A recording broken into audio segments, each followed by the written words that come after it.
I reappear in darkness. Wherever I am, it's dank and smells earthy. Some sort of cave, I think. My hooves are resting on something that feels soft and alive. It's also hot, and between the heat and humidity, I'm sweating before I even have a chance to get my bearings. There's a point of light off in the distance, and I make for it, not having anywhere else to go. Just as I'm about to step into the light coming in from the cave's exit, a voice interrupts. "I wouldn't do that if I were you," It says. I recognize that voice. Star Swirl? "Twilight?" I rush over to where he's laid out on the cave floor and hug him. He shouts in alarm. "Ow! Seriously?" He pushes me away and I fall back. You're hurt? Indeed. I pull my hoof back to discover it's covered in his blood. "What tipped you off? The shrieks of pain I just let out, or the fact that I sent you a distress call saying exactly that? Moron." My horn ignites, casting light over the familiar stallion. He's older than I remember him being. The wrinkles on his forehead set deeper than the last time I saw him. He looks a great deal like the portrait of him that hangs in Canterlot Library, except his robes are grimy and soiled. The beard looks good, I say. He strokes the bloody, matted hair hanging from his chin. "It's seen better days, as have I." Let me see your injuries, I say, getting down to business. I remove the robes and quickly fold them up, before placing the bundle down by the cave wall. I seize up the task before me. Star Swirl is covered in cuts and gashes and bleeding freely. Fortunately, I knew to expect something like this, and prepared a good number of healing spells to cover every eventuality. My horn glows as I go to work, and Star Swirl trembles as the injuries start to knit themselves closed. How did this happen? Star Swirl is grateful for something to distract him from the pain my spell is causing him, necessary though it may be. "I was walking by a window and it exploded. Very sharp glass everywhere," he says. It must have been. You've lost a lot of blood. Here, drink this. I pull a juice box from my saddlebags and poke the straw into it. He takes it and starts to suck it down. It should help him get back on his hooves a bit quicker. Any idea what made the window explode? Your letter said it was the elements of harmony. "Well, indirectly. I'm sure that if we investigate, it'll turn out that when the glass was made some 200 years ago, it had a microscopic flaw, and then, as I was walking by it, the perfect combination of heat and air pressure just happened to make it fail catastrophically at just the wrong moment. That tends to be the way they operate." Sounds like just a weird coincidence, I say. Once you've seen the kind of things I have, you stop believing in those. His most dangerous wounds are all patched up, so I take a moment to inspect him. He's in pretty good shape for a stallion in his early 50s, although the gray in his mane and beard suggests that he's been through a lot. What about you? I see you've been taking care of yourself. You don't look a day older than you did when I left. Well, why would I? You left less than a week ago. He waits several seconds before he answers me. Why would you come straight here that quickly? Huh? You asked me to. Your letter said you were dying. Oh, and you're welcome for the way I just saved your life, by the way. I gave you a fixed point in time. You could have spent an entire decade studying, made an archmage, gotten ready properly, and still arrived exactly when you did. Instead, you just rush in half-cocked. I throw up my hooves. Gee, I'm so sorry that my heroically charging in to save you doesn't live up to your expectations. Unbelievable. He hasn't mellowed a bit in the last 20 years. Just gotten surlier. He glares at me and collects himself. You're right. Thank you, Twilight. You didn't have to come at all. I didn't actually expect that you would. I figured I would just bleed to death here in this awful place. Twice. I tilt my head at that last part. Can you do that? Can you bleed to death twice? I can, he replies.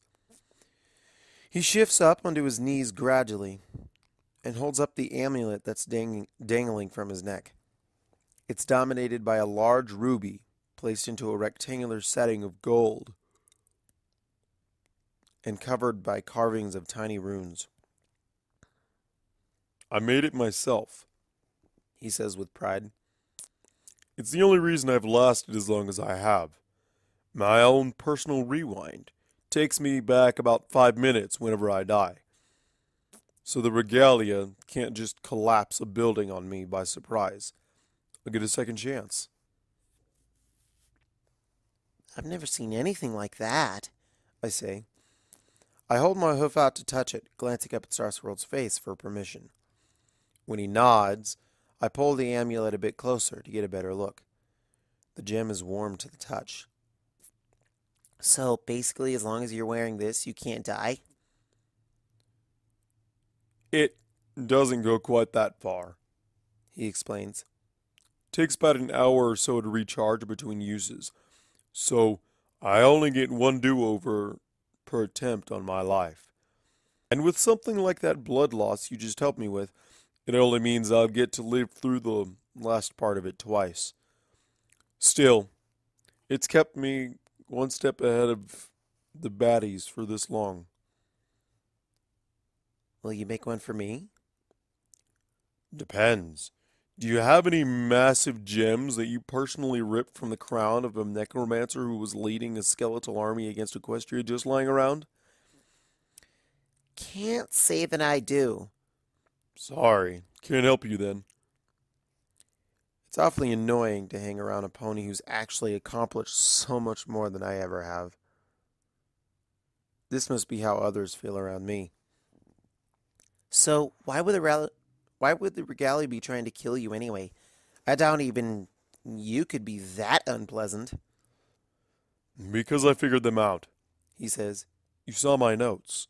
The regalia has been changing and manipulating everything, trying to counter basic entropy and basic pony nature. We all have room for self-improvement, after all. Even me. But they're fighting a losing battle. And when they fall too far behind and decide we aren't worth the effort, they pick up their ball and go home. By which I mean they blow up the planet. Yeah, the elements want to end the world? They hate us that much? I ask. It's the part of all this I'm having the most trouble believing. Oh, it's much, much worse than that. They do this because they love us too much.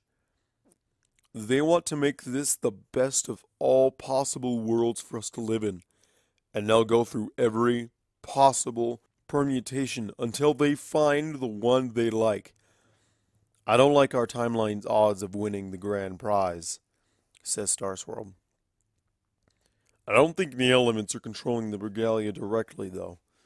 They're more like free agents with the authority to use the element's power. That's pretty out there, Star Swirl. I don't see how I'm being manipulated, and I've been exposed to them more than most. Oh, really? Asks Star Swirl skeptically.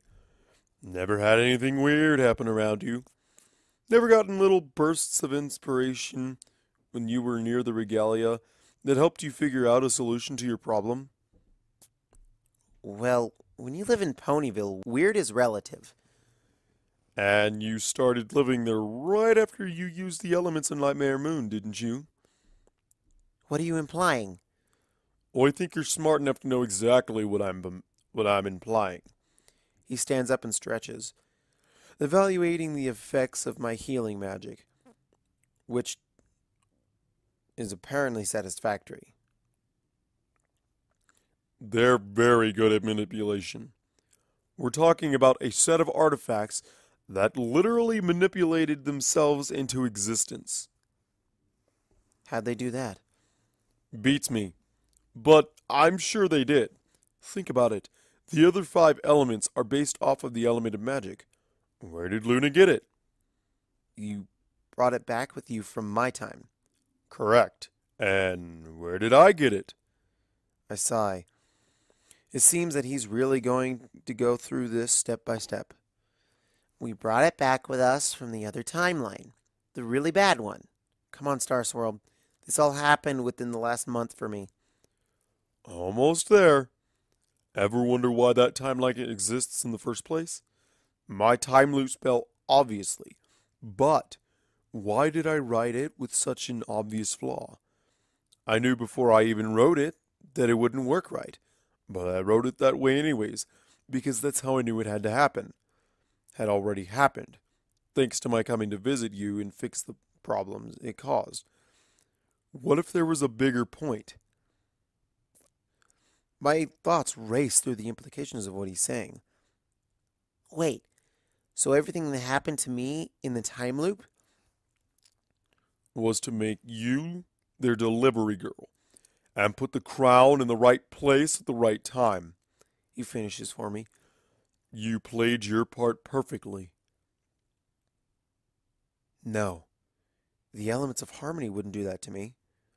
They're supposed to be good. Well, I guess from their perspective, this is good. I remember something I thought right after they had finished off Chrysalis and turned the changelings into ponies without any sort of consent involved. There's a very good reason they aren't called the elements of niceness. So, are we just going to sit around here and talk all day, or are we going to do something about it?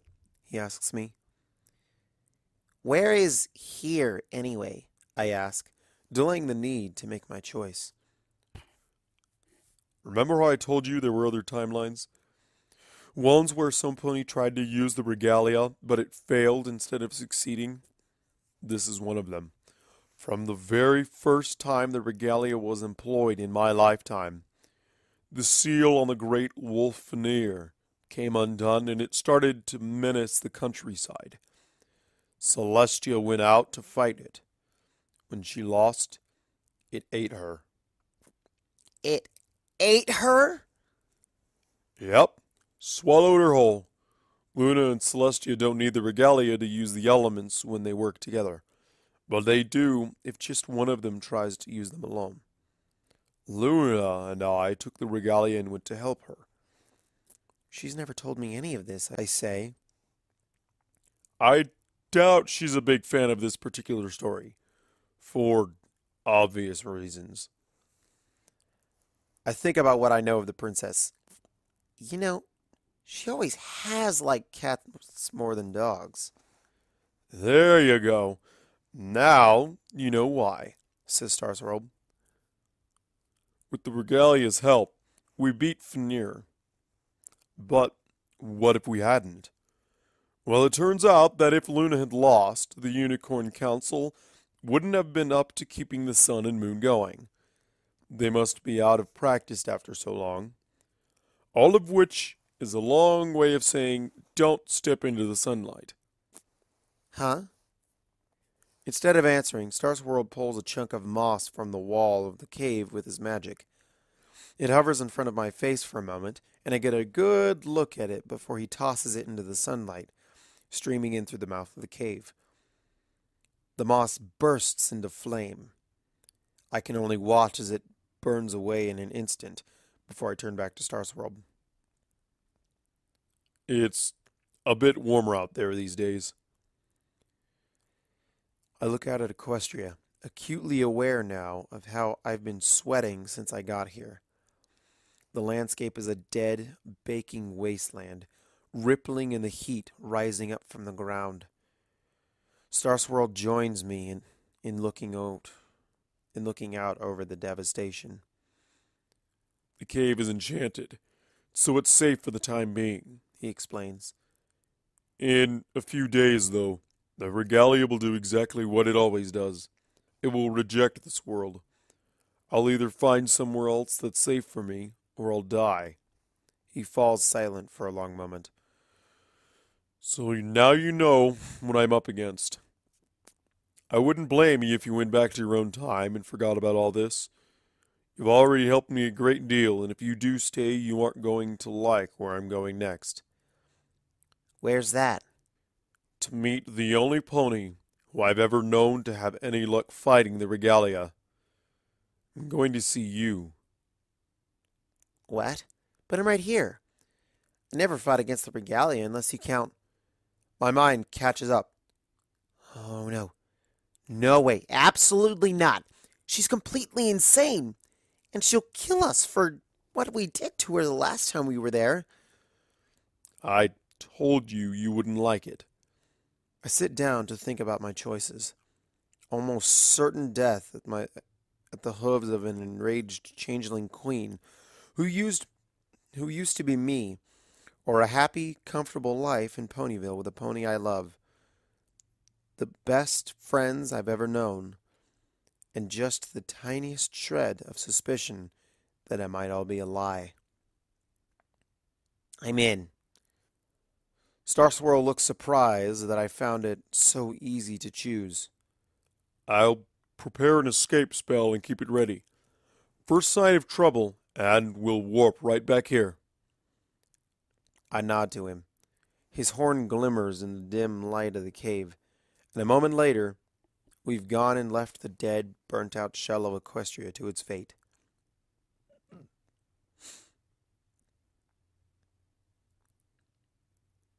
We re-enter the time loop at the same point we always have.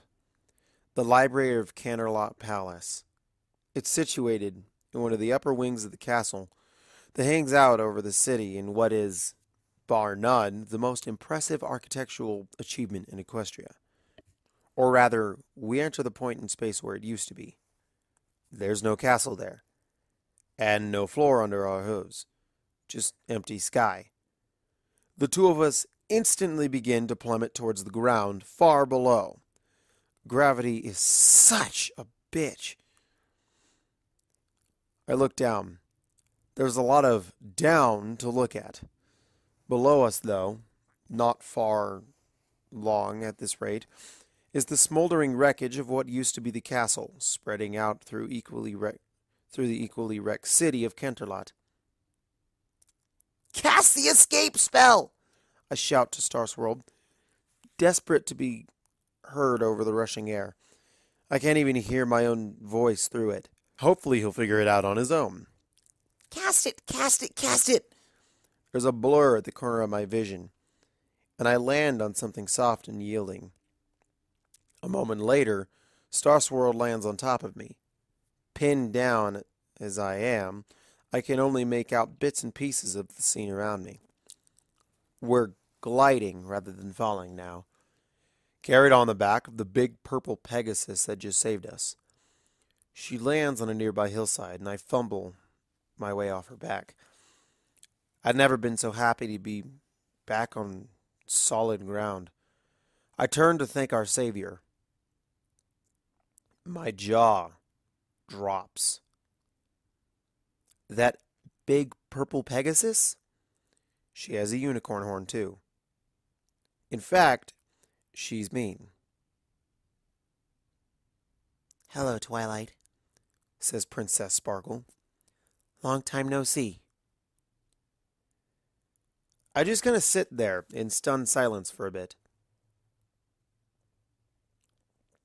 If we could get the banal portion of this conversation over with as quickly as possible, I would appreciate it, she says. It takes me a few more seconds before I can say anything at all. You have wings, I finally manage. Correct.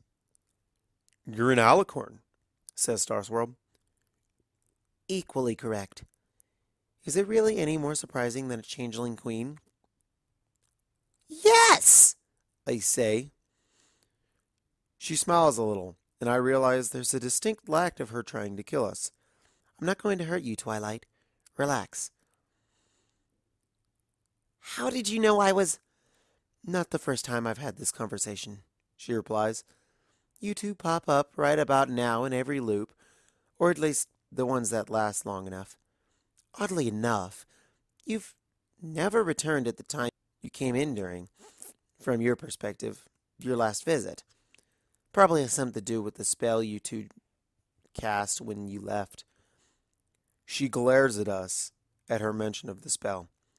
I believe you. I believed you, you know. I wanted what you told me to be true just so badly. After you left, I wasted no time killing myself. I wasn't afraid. In fact, I welcomed it. Can you guess what happened after that? Well, that didn't work, I say. We both flinch as I say the phrase. Precisely. After that, I simply broke. I couldn't believe you would do that to me. To yourself. I devoted myself entirely to hating you. I shudder. She's not talking like somebody who doesn't want to kill me. However, she continues, eventually, madness became as boring as everything else. I spent many a loop, curled up in a trembling ball at the base of a ticking clock, counting downwards from 10,627 to 0. Then I simply chose to stop. You chose to not be crazy. Really? Asks Star Swirl. Twilight understands. When we set our mind to it, nothing is impossible. She lowers her face to my level. Isn't that right? As if I'm going to contradict her. I nod. Once my mind was clearer, I had some perspective on what I had done as the Changeling Queen. I realized just how pathetic I really became. I had no desire to go down that road again. You did such horrible things, though, says Star Swirl. I understand how you were pushed that far, but it isn't the kind of thing I can ever entirely forgive. You cannot conceive how little your approval matters to me, she counters. I've not always been this forgiving, either. I have sat in this very spot many times and simply watched you plunge to your deaths, enjoying the sound your bodies make as they splattered in the ruins of Canterlot. What happened to Canterlot? I ask. It seems like a good time to change the subject. I came to realize what my biggest mistake had been for all those loops. I cared.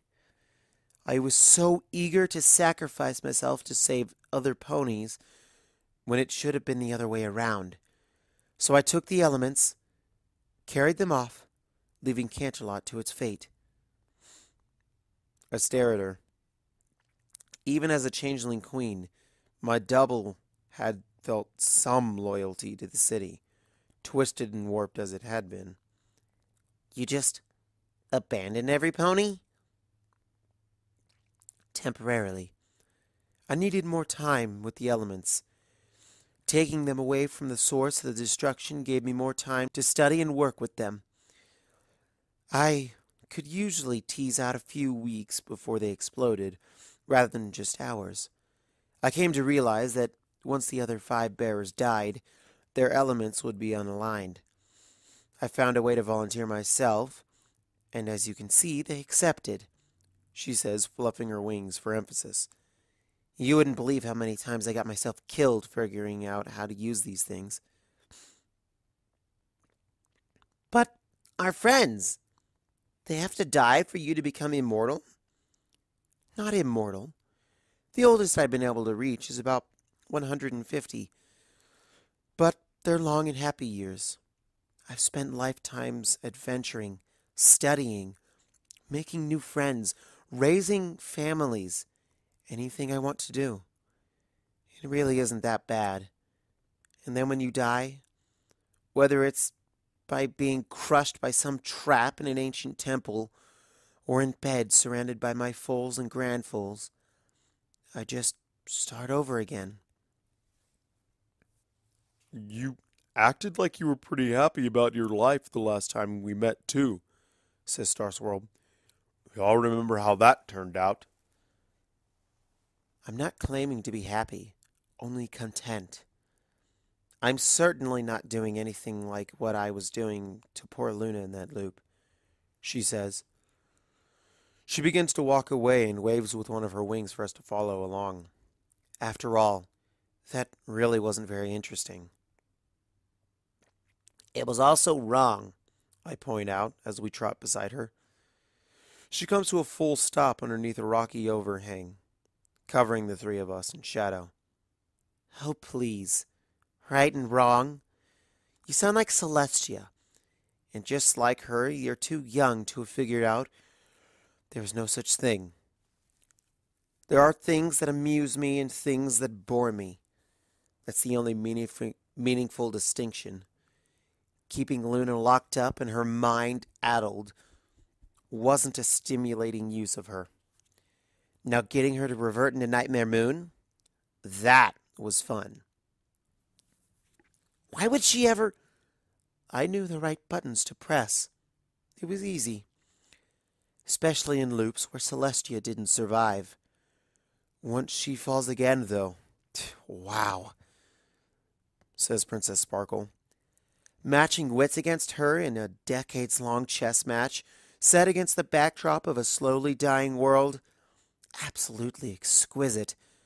We probably spent 55% of our time in bed together, and 55% trying to kill each other. That adds to 110%, says Star Swirl. Princess Sparkle grins. We're both excellent multitaskers. What about all the ponies who suffered because she wiped out the sun? What about them? They're fine now. They don't even remember. Sure, the elements weren't happy about it, but as long as I'm bound up with them and alive, they can't wipe everything out the way they want to. Which I suppose brings us to the point of your visit. Finding a way for you to defeat them. Something in a hidden catch below the overhang begins to glow with her magic, and she pulls out a scroll.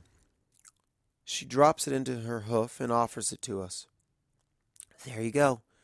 Took me 3 days to come up with the idea, and 11 centuries to dumb it down enough that one of you would be able to use it. I unravel the scroll, ignoring her little insult, and try to read the spell that's printed there. I can wrap my head around the casting process easily enough, but everything after that is so far beyond my understanding of magic, I doubt I'll ever comprehend it. I pass it over to Star Swirl, and from the way he stares down at it, I can tell he's just as lost. What does it do? The regalia are powerful, begins Princess Sparkle. Even having your 5 friends shatter theirs would only have been a temporary solution, though I didn't know that at the time. In fact, the only thing I'm confident would have the power to destroy them are the elements of harmony themselves. So you came up with a spell that's just the equivalent of walking up to them and asking them to commit suicide. Great, that's sure to work, grumbles Star Swirl. The regalia and the elements of harmony are not the same thing, says Princess Sparkle, cross, and leans in over Star Swirl until he's forced to take a step back. Perhaps if you'd let me finish? Star Swirl opens his mouth, but proves that he's learned something in the last 20 years by closing it again. Thank you, continues Princess Sparkle. The regalia are merely a vessel for the elements, and vessels can be broken.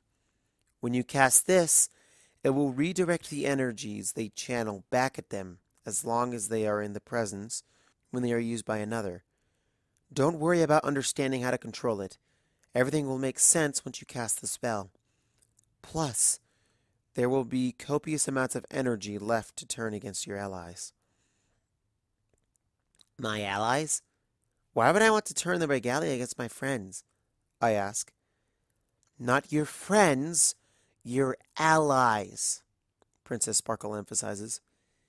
If you simply reappear in your timeline again and go after the elements directly, they will predict your actions and they will stop you.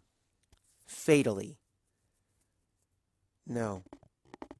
No, you'll need powerful beings from other timelines to assist you. Timelines that the elements have abandoned, and thus cannot predict. Remember that each time the regalia was used successfully in the past, it created a timeline where it failed, which the elements would consequently destroy. I'm sure if you think, you can come up with at least 2 excellent candidates. I stare at her blankly. She sighs. Nightmare Moon and Discord, uncorrupted by the regalia's influence. I cannot believe I have to spell it out for you. But Discord is reformed back in my time, I point out. Why would I want the evil version? You mean after he was marinated in the regalia's energies for a while, he came out differently. Just like Luna did.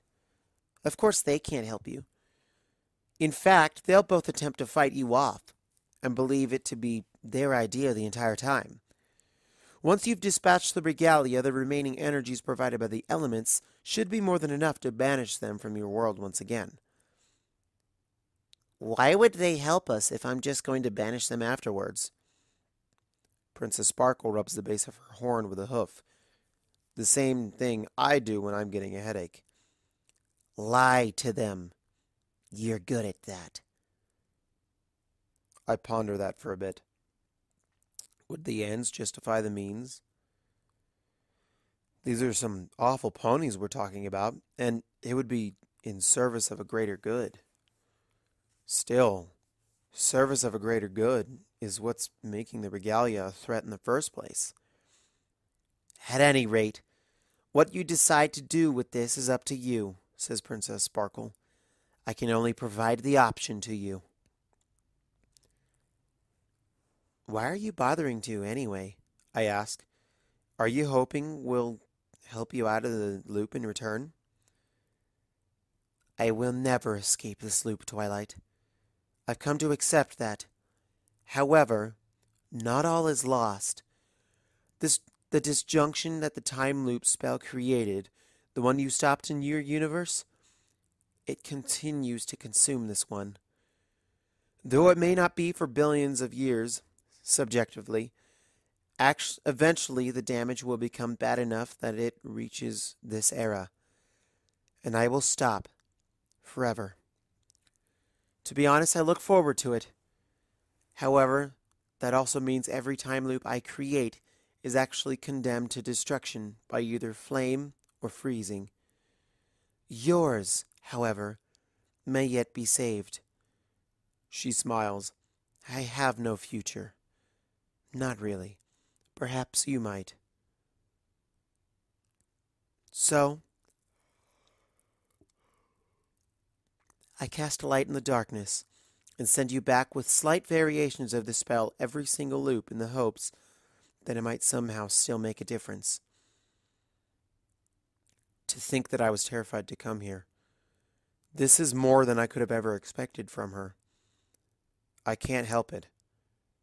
I rush in and give her a hug.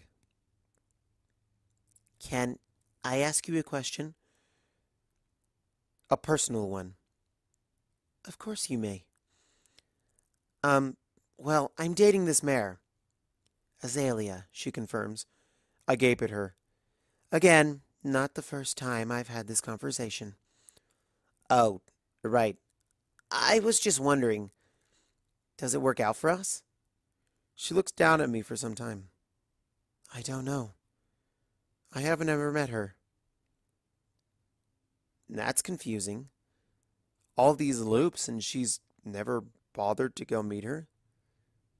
Why not? Because she's dead. How is that more than just an inconvenience for you? Just spend a loop saving her. You misunderstand. She died months before the invasion began. I scoff.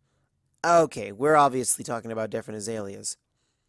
Flower vendor, born and raised in Trottingham, went to university and majored in floriculture with a minor in economics. I can't think of any way to answer, so Princess Sparkle goes on. There was a runaway cart in Trottingham Market. She was in the wrong place at the wrong time. I'm sorry. But I met her after the invasion was over. Months later. Did you? She asks. Had you ever noticed her before you began to date her? Well, no, but why would I? Precisely, says Princess Sparkle, as if that should explain everything. Let me pose a question to you. What identity would be better for a spy than a deceased mayor, one with a paper trail from a foreign city? A mayor who could hang around Ponyville, watching from the background, never drawing attention to herself, and report back what she's learned. Another question. How do you think Queen Chrysalis found out exactly which train our friends were on in the first place? I see what she's saying, but I refuse to believe it. No, Azalea's a pony, just like me. Well, she is now, concedes Princess Sparkle. The elements of harmony did quite a number on the changelings in your timeline, didn't they? I'm sorry you have to find out this way. I stumble backwards. You're wrong, I say as my voice wavers. You have to be wrong. I hunted down the changeling in question myself. I'm not wrong. Ask her yourself if you don't believe me. I make up my mind to do exactly that.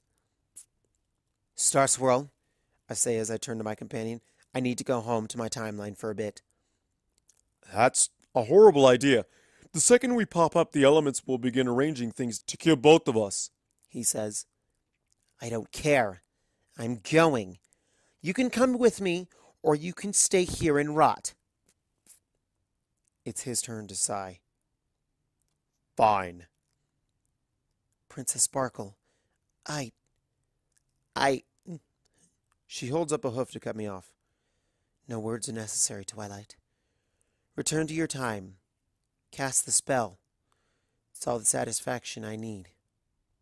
Good luck. I find the determination to channel my magic I'll need to return to my time more easily than I expected to.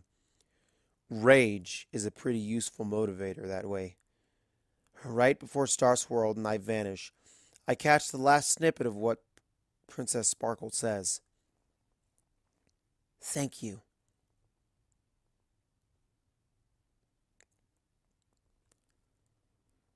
Star Swirl and I reappear back in our timeline, the same evening I left from originally. I'm almost immediately soaked by the pouring rain. I'd forgotten about the storm that was scheduled for tonight.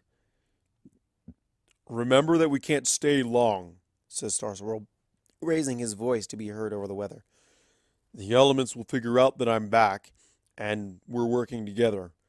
I don't want to be around when they do. I nod to him, but my mind is elsewhere. There are hundreds of spells that could block out the rain, but I cast none of them. It feels right to let it pound against my back, seeping everywhere and leaving me shivering in the middle of the street. An appropriate penance for how stupid I've been this entire time. I march through the streets until we reach Azalea's front door and start pummeling at it. It's a good thing she's home. In my present state of mind, I could have ripped it out of its frame to get at what I want. Instead, Azalea opens it, surprised to see me standing there like some grim parody of the night I invited her out for a stroll on the surface of a pond. Did everything I could think of to convince her she wasn't just an average pony, when all that time she really knew she was anything but. Just not for the reasons I thought. Twilight, what are you doing out in the rain? You'll catch a cold. Come inside, she says, and tries to wave me inside. I stay right where I'm standing under the downpour. You haven't always been wet? Azalea freezes up, which is all the confirmation I need that everything Princess Sparkle told me is completely true. Please, Twilight, I was going to... You haven't always been what? I ask again. A pony. My world collapses around me. I trusted her. I loved her. So you've been lying to me this entire time? About everything? About everything? I say, my tone a deathly calm that belies how furious I actually am. No, I never lied to you, she tries to claim. The appropriate thing to do would be to laugh in her face at such a ridiculous statement, but I find I just can't summon the mirth. Oh, that's rich. Nothing I told you wasn't true, she tries to rationalize to me. I swear, Twilight, I left a few things out. A few things? A few things? Like the fact that you're a bucking changeling? Little things like that? I shout at her. Yes! She screams back in my face. I was going to tell you the other day before Rainbow Dash interrupted and said that you needed to go beat up a pack of them. But for some reason, I didn't think that was the time to mention it. Everything I feel for you, that's all real. Every bit of it. I'm Azalea, Twilight. Maybe I wasn't born as her, but I remember everything she lived through. I didn't tell any pony what I was because I was horrified at what they might do to me if they found out. So your plan is what exactly? I don't have a plan, she says, her tears starting to mix with the raindrops. I didn't plan to live in Ponyville after the invasion. I didn't plan to fall for you like I did. It just happened. I'm making my life up a day at a time, just like every pony else. Look at her. Really look. And try to wrap my head around the deception she's perpetrated against me. Was it maybe justified? What about your parents? They don't know. They buried their daughter nearly a year ago. And they hate changelings. I wanted to let them move on. You don't miss them? She stares at me, incredulous for a long moment. I miss them every single day, she says quietly. Twilight, you're right. I was a changeling.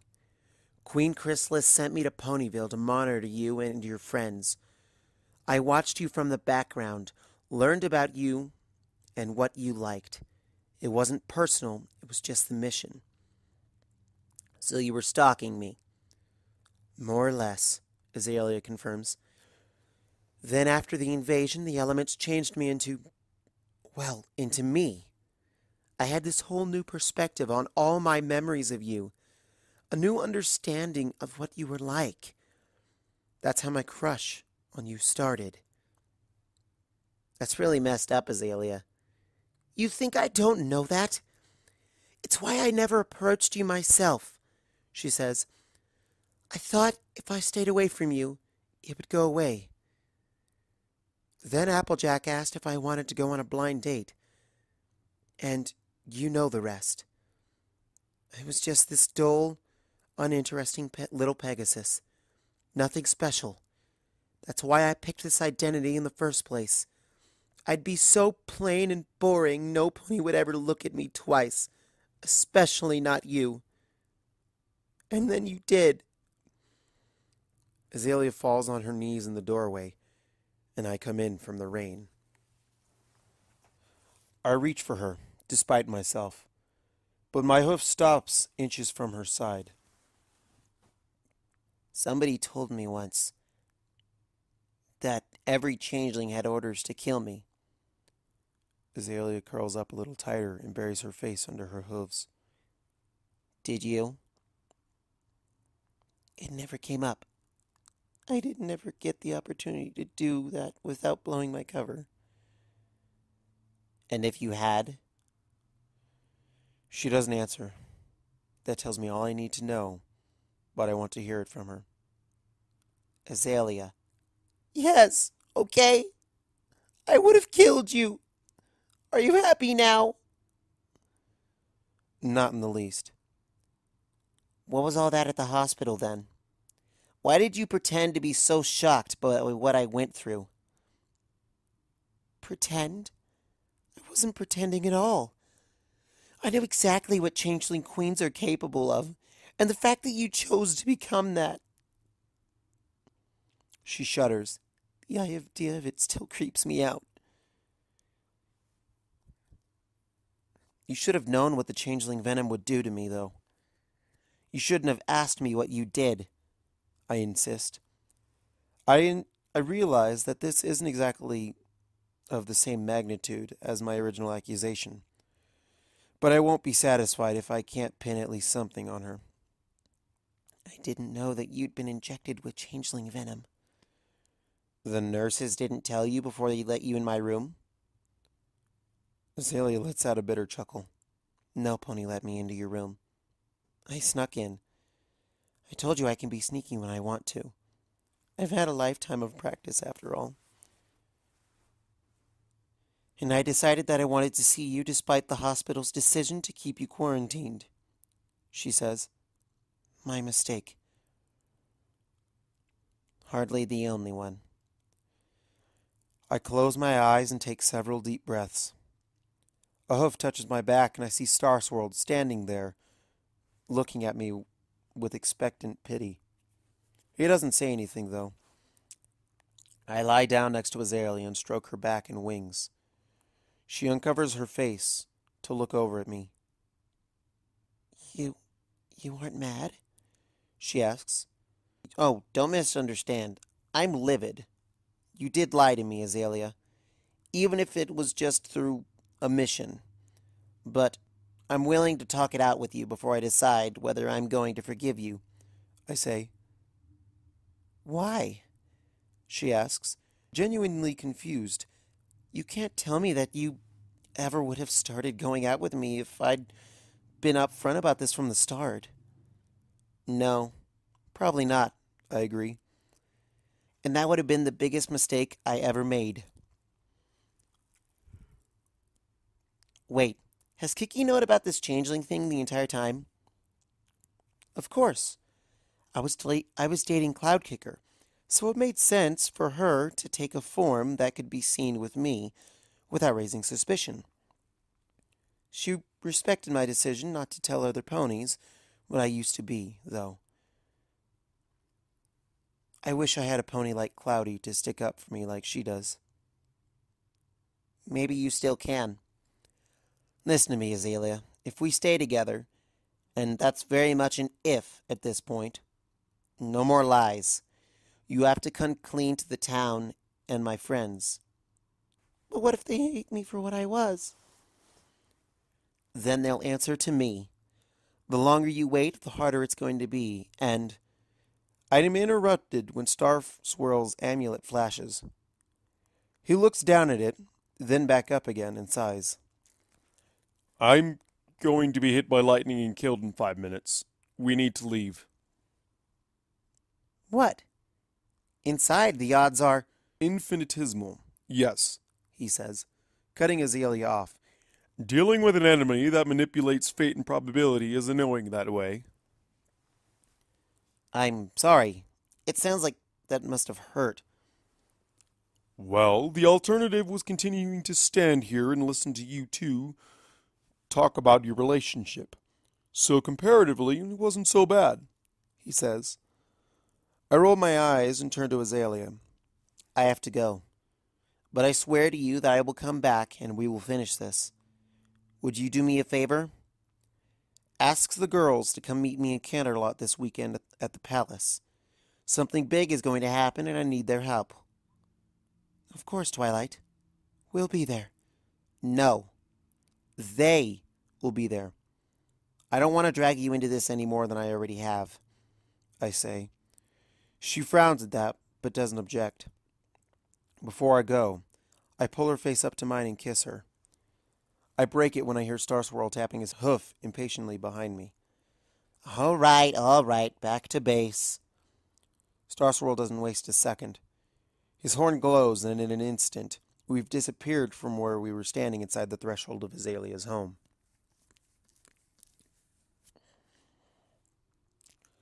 Rather than back in the cave in Ferrier's timeline, we reappear in a beautiful corridor. I recognize it as Canterlot Castle, but it isn't decorated the way I remember it. Where are we? Canterlot Castle, says Star Swirl, confirming my suspicions. A better question would be, when are we? Welcome to the past.